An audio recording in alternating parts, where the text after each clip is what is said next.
Hello, everyone, and welcome to Off the Record with Judah. And Kirk. We are in a new setup, so we apologize if the audio is a little Echoey. Yeah. But this is how we're going to be sounding from here on out. Hopefully, it's better. Hopefully, if we can improve it, we'll work on that. Yeah. But the echo will get better. I'll get blinds for this room, but for sure.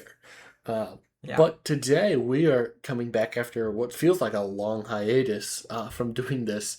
And we're coming back and diving this week right into a couple comics, starting with Aquaman. Yep. The Aquaman series from 2025. We are doing the first volume, which is called Darkseid. This is the 2025 series, the first 8 issues. So issues 1 through 8 from Jeremy Adams as writer and John Timms on art.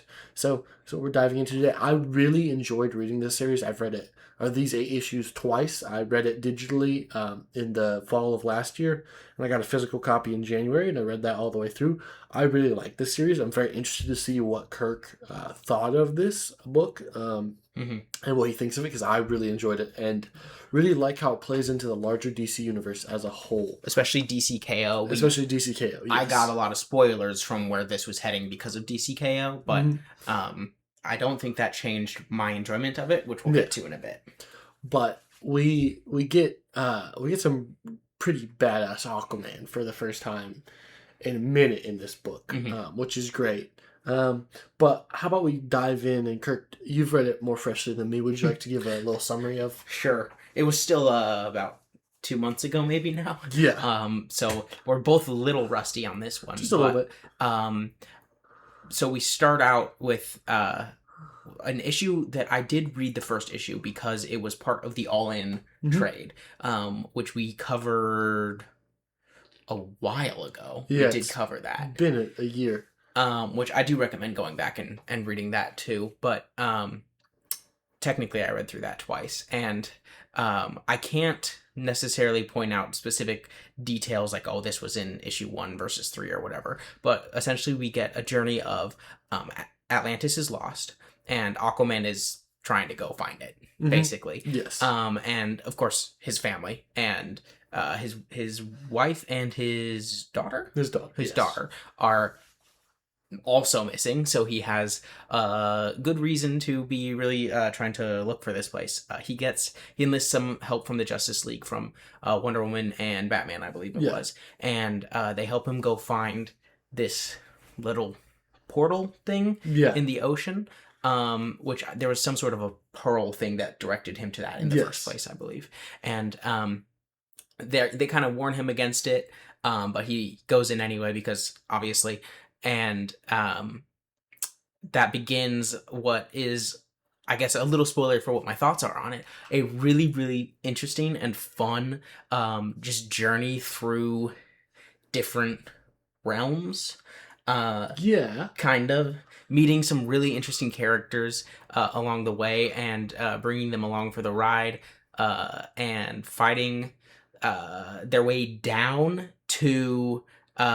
somebody who's working for, and this is where the DCKO spoilers come in, somebody who's kind of doing the whims of Darkseid. Darkseid, yes. So we get Aquaman enters the blue. That's the realm you're talking about. Right. The blue is one of the 3 nature forces in the DC universe. There's the blue, there's the red, and there's the green. And comprising in those places, they're like realms that have realms within them. So there's different aspects of the blue, which we get to see Aquaman kind of go through an odyssey-like journey through in this series of stories. But yeah, the guy that's working for Darkseid is Dagon. He's a pretty great pawn. That's a pretty great reveal. I love at the end of the first issue when Aquaman goes through the portal with that the pearl led him to, and you just see the Omega symbol. Yes. And Batman and Wonder Woman are like, whoa. Because the portal wasn't originally the Omega symbol, but then he goes through it and it transforms to that, and they're like, hold on, we've seen some of this happening recently. Yes. I really love he gets to the blue and he's in like this deserted area, and then he gets captured by this witch and he's strung up and hung upside down, Mhm. and the only way he can get out, because they're in like a desert area, is he cuts himself so he bleeds, Mhm. and he uses the water in his blood Mhm. to cut himself free and then cut Arion free. Blood bending. And then they both go and defeat the witch, but it's pretty dope. Like Aquaman bloodbending is pretty freaking sick. And the witch is a possessed version of one of these characters, Vivian. Yes. That's who it was. And so she also joins with Aquaman and Arion from this issue on. Yeah. And I really love. I just recently went through Kurt Busiek's Superman and Camelot Falls. Arion is heavily featured in that story, so I love the continuity, because I don't think he's been featured in a whole lot of stories, but I love his character. I love the continuity of having him in this story. And we get later on in the story, we get another pull from another Superman character, Lori Lemaris, who is like classic Silver Age Superman mermaid love interest. Fun lore fact. Being included in the story, and I love the inclusion of like her world as a part of the Blue, as a part of Atlantis, because for a while there, DC did a couple different things in the ocean that made it very confusing. You're like, how do the Atlanteans not know about the Mer people, not know about the, you know? Yeah. But I thought that was really good. I think Jeremy Adams really has it's really tight narrative. I feel like it reads better all as one story. Mm-hmm. I do think maybe the second issue and then the last issue in the series are really good standalone issues, but I feel like it reads better as a trade. Yeah, and that's basically how I read it in the out. Yeah, but I really enjoy this story. I think there's a lot of epic art from John Timms in here. There's a couple really cool double-page spreads. One where Aquaman's using his trident. We'll throw this image up on screen. Aquaman's using his trident to like cut through a ship. It's pretty freaking sick. But this just got me really enjoying reading Aquaman, which I don't think. I mean, I'm gonna try to go back and read some things I haven't read of Aquaman, like Peter David. I've heard that's really good stuff that he did for Aquaman. But I'm not really an Aquaman guy, and I don't think Kirk is either. But I think we both agree that this is a pretty enjoyable narrative overall. Yeah, I definitely did enjoy this one a lot, and I wasn't expecting to. I went in kind of skeptical as to whether or not I even like Aquaman as a hero, as a character at all. Mm-hmm. And coming out of this, I wanted to keep reading more of it. The only reason I haven't yet is because I think that we're gonna do volume 2. Yes, we because are. I really enjoyed it a lot, and I'm reading through Superman and Flash up to and through DCKO, and I'm adding Aquaman to that list of things that I'm gonna do and like catch up on to where we are now. Yeah, but we'll probably do volume 2 because it was that good. It's really sick. And it maybe gets me into being an Aquaman person. I don't know if we ever mentioned this on the podcast, but during DCKO, you said the same thing. Yes. You were saying, man, like I've been reading this Aquaman stuff and it's really like, good. I didn't think it would, but I'm like really I think I'll be an Aquaman person. And I was just listening like, yeah, good for you. You also like a bunch of random things that I would never like Hulk, for example. Yeah. You say that. And I say that. But then now I've gone through and I actually agree. I'm like, wait, hold on. I'm in the exact same space. So I guess we'll see about Hulk. We'll probably cover some of that on this channel as well. We will. But definitely a shock to me. And it probably pushes me a little bit more positive than I otherwise would be about this because I went in with such low expectations as to how much I would like it. But, you know, that happens sometimes. This gave me a lot of confidence in Jeremy Adams as an up-and-coming DC house writer, because I've read a little bit of his Flash. I'm about to finish his run on the Flash. I think that his Flash is really solid.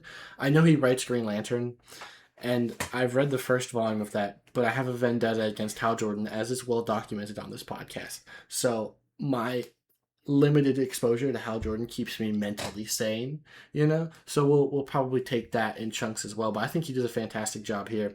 I really like he's definitely pulling from some other things we're gonna definitely talk about soon, because I really am enjoying them, having just read them, like Jeff Lemire's Animal Man run, which really does an exploration of the red, and there's a similar arc in Lemire's Animal Man where he goes into the red, and then more Swamp Thing, just expanding different parts of the DC universe and giving them depth, and not just expanding them to add like, you know, elements for the like, you know, DC Wiki, you know, but like giving you characters you're actually interested in. Like Captain Nemo is pretty sick. Yeah. You know? And that was one thing that it was a couple issues in when Captain Nemo showed up with his ship. Yeah. And I was just like, man, this is really cool. And I just want like a long-term storyline of these characters. Kind of almost Star Trek style. Yeah. Just like traveling through the blue and seeing what's out there and just exploring this whole realm. Yeah. Like, it'd be so cool. It would be really, really dope. It wouldn't make sense for Aquaman to like actually be a part of that though. But you could have you could have a spin-off book. You know? It'd be fun. It would be very fun. But all in all, this book is a really enjoyable time. We heavily recommend going and reading it. Mm-hmm. I know that we haven't gone into more. We're changing up the way when we talk about these comics. We want you guys to go read them. We're gonna give you a big picture summary, which Kirk did at the beginning. But we want you to go check them out. We'll throw a few images up on screen. But go read. Like if we're talking about it, we're either gonna tell you it sucks and don't read it, or we're gonna tell you, hey, go get this trade. This is well worth $20. This is a really good afternoon of reading. You know, and so. Yeah. And it also is helpful for me editing because this only is about a 10-minute video. Yeah, and hopefully it keeps higher viewer engagement. And, you know, you guys, if you like this style of video more than our long, rambly ones, then let us know in the comments down below. And while you're down there, leave a like, subscribe, do all those things, notification bell. Without asking Judah about it first, I just had inspiration yesterday to create a little 1-minute clip of a reference that was in one of the most recent episodes of Star Trek, Strange New Worlds. I forgot the name for a second. And we might do a couple more things like that from content here and there, so definitely notification bell for those things. I'll try to get them up as shorts as much as possible. I don't know what happened with this one. Our next one is going to be an Aquaman edit that I'm going to make Kirk make because we have this video. Okay. So, all right. With that being said, we're going to rate the book and then we're going to let you guys go. So I'm saying out of 5 stars, this is our rating system. We're going to standardize our rating system, guys. One comment one time criticized us for not having a standard rating system. We're operating off of a 5-star rating system now. For comics. And movies now. Really? Yes. We're not doing out of 10 anymore. We're just doing 5 stars. So this for me was really enjoyable. It's 4 stars. It's really good. Afternoon read. It's like it's really popcorny.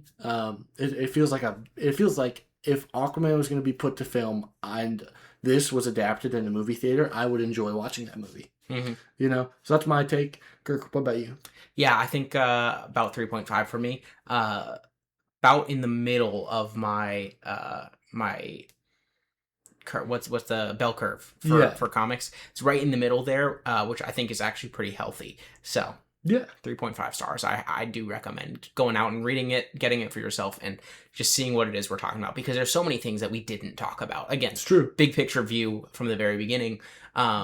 Obviously, we kind of know Hero's journey. He's going to come out on top at the end, ultimately. But there's a lot of things along the way that are really interesting, and you may not exactly predict just how he wins at the end. Yes. Like, exactly like what that entails. So, you know, definitely go check this one out for yourself, and then read DCKO as well, because it ties very heavily into what goes on there, especially during Pride Month. Is accurate. All right, with that being said, we're going to give you a beverage shout out. So if you are drinking sweet tea on these hot end of summer days, shout out to you, because you're a champion and you're doing it right. Especially if it's homemade. If it's got a little lime in there, if you're sitting on the front porch, just listening to us in the background. Massive shout out to you. Yeah. All right, with that being said, good morning. Good evening. And good night. God bless.